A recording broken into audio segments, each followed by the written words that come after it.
नमस्कार मंडळी, मी तुमच्या सर्वांचा लाडका सौरभ.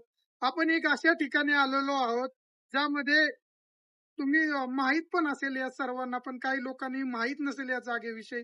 आपण एक अशा ठिकाणी आलो आहोत की वेताळ गुरु जे भूतानचे राजे आहेत, त्या वेताळ गुरूंच्या मंदिराविषयी आपण पूर्ण अशी माहिती पाहणार आहोत. चला मग चालू करूया आपली सिरीज. आज आपण वेताळ बाबांच्या दर्शनासाठी चाललो आहे. वेताळ बाबांच्या दर्शनासाठी कसं जायचं ते सांगतो. विट्यापासून 15 ते 20 किलोमीटर अंतरावर असणारं वेताळ बाबा यांचं हे मंदिर.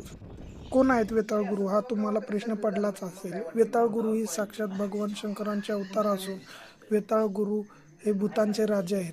वेताळ गुरुच्या दरबारामध्ये आल्यानंतर तुम्हाला तुमच्या सर्व संकटातून मुक्ती मिळण्याचं एकमेव ठिकाण म्हणजे वेताळ गुरु बाबांचा दरबार. यामध्ये तुम्हाला आर्थिक संकटे दूर होतील. भूत पिशाच चेटूक यांच्यापासून मुक्ती मिळवण्याचे एकमेव ठिकाण म्हणजे वेताळ गुरु यांचा दरबार.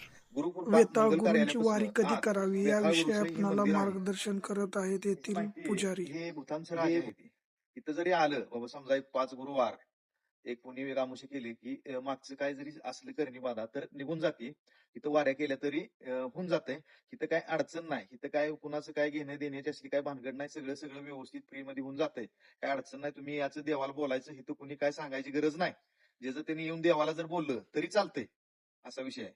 चल पुढे.